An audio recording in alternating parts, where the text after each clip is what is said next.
Hi అండి అందరికీ welcome back to our channel. ఎలా ఉన్నారు అందరూ? బాగున్నారా? నేనైతే చాలా బాగున్నాను. అయితే ఈరోజు ఈవినింగ్ స్నాక్స్ లాగా నేను పిల్లలు స్కూల్ నుంచి వచ్చేసరికి ఈరోజైతే బఠానీ చాట్ అయితే చేస్తున్నాను.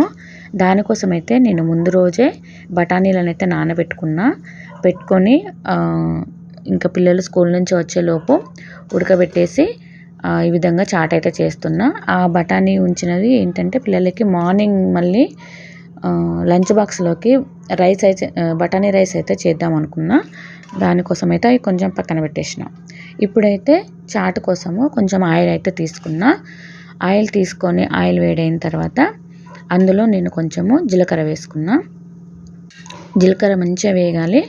కొంచెం మాడిపోయినట్టయినా అంటే కొంచెం మాడినట్టయినా కూడా బాగుంటుంది జీలకర్ర వేసుకొని మంచిగా దాన్ని ఫ్రై చేసుకోవాలి. జీలకర్ర ఫ్రై అయిన తర్వాత అందులో పచ్చిమిరపకాయలు వేసుకోవాలి.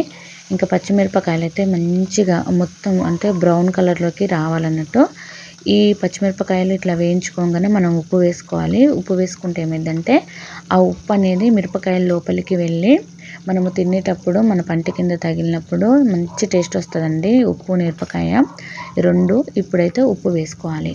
ఉప్పు వేసుకొని మంచి మిరపకాయలు మంచిగా ఫ్రై అయ్యేంత వరకు అయితే కలుపుతూ ఉండాలి. ఎందుకంటే మనము ఈ ఈ చాట్ చేసేటప్పుడు అయితే కొంచెం మనము మంటనైతే హై ఫ్లేమ్లో అయితే పెట్టుకోవాలి. ఇక ఈ విధంగా మిరపకాయలు మంచిగా దగ్గరకు వచ్చి బ్రౌన్ కలర్ కొంచెం వేగిన తర్వాత అందులోకి అయితే పసుపు వేసుకుంటున్నా. ఇంకా ఇప్పుడైతే ఉల్లిపాయలు అయితే ఫస్ట్ వేసుకోకూడదండి. మిరపకాయలు వేగిన తర్వాతనే ఉల్లిపాయలు వేసుకోవాలి. ఎందుకంటే మనము బఠానీ చాట్ తిన్నప్పుడు ఉల్లిపాయలు అనేటివి పచ్చిగానే ఉండాలి. మనం నూనెలో వేసిన తర్వాత కొంచెం ట్రాన్స్పరెంట్గా అయినప్పుడు వాటి టేస్ట్ అనేది మారుతుంది. అందుకే వెంటనే అవి వేసిన తర్వాత ఒక 1 మినిట్ లోపే మనం ఉడకపెట్టిన బఠానీ ఉంటుంది కదా, వాటిని అయితే వేసుకుంటున్నాను నేనైతే ఇక్కడ. ఇంకా ఇందులో కొంచెము ఎంత వడపోసినా కూడా కొంచెం వాటర్ అనేది ఉంటుంది కదా, అది పోయేంతసేపు మనము మంటను హై ఫ్లేమ్లో పెట్టి అయిపోయేంత అంటే వాటర్ అంతా ఎగిరిపోయేంత వరకు కలుపుతూనే ఉండాలి. ఇంకా చూడండి ఎంతో టేస్టీ అయిన బఠానీ చాట్ అయితే రెడీ అయిపోయింది. ఇలాంటి మరిన్ని వీడియోస్ ఛానల్లో వస్తూ ఉంటాయి. ఛానల్ని సబ్స్క్రైబ్ చేసుకోండి. ఒక చిన్న లైక్ చేయండి.